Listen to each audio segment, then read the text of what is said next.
The 32 NATO countries have agreed to increase their military spending to 5% of GDP over the next 10 years.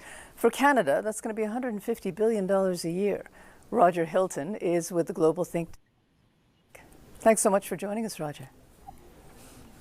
Good evening, Mitsumi. Good evening, Montreal.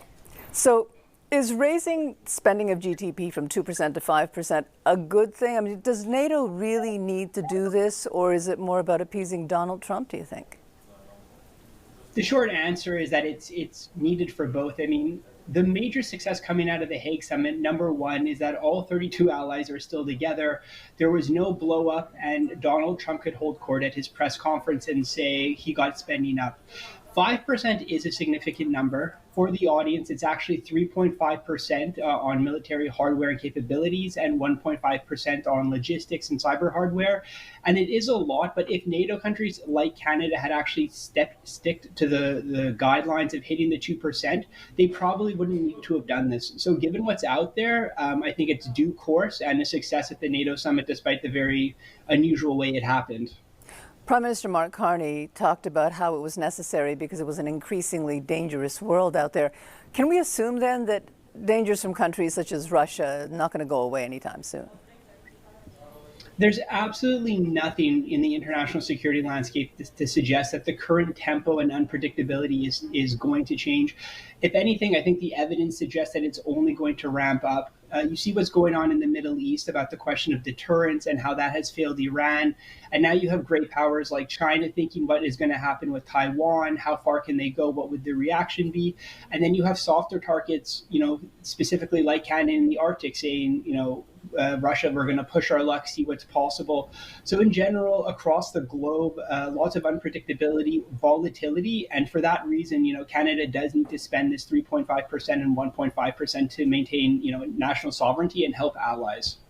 I want to ask you about the EU-Canada summit now. This move by Canada to strengthen economic ties with European countries, something long overdue, do you think? Is this going to be a permanent shift? Well, just to put it in perspective, Canada already has a free trade agreement with the European Union. Like-minded countries, you have the connection on the G7, La Francophonie. So, I think the summit that occurred was just taking it to the next level. What's really interesting about this is obviously with the specter of what's going on in Washington, I think they're looking at areas that might normally not have been under consideration in the past. And you think of Canada's critical raw materials and Europeans' industrial base and the hunger for that. So I think there's specific areas that they're going to be looking on specifically to build on. In terms of the timeline, for the moment, Europe is in a good place politically, although there's a lot of issues going on within the parliament. But after the next EU election, it's interesting to see what will happen. Some people have gone even as far as saying that Canada should perhaps join the EU. Do you think that's something that should be considered?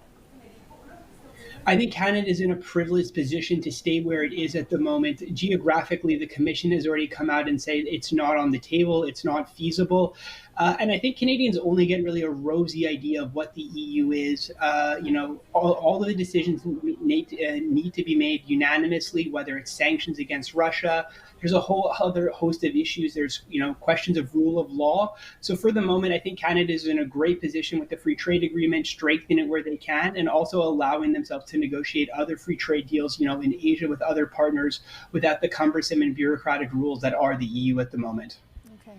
Well, thank you so much for taking time to speak to us tonight, Roger. Have a great evening, everybody.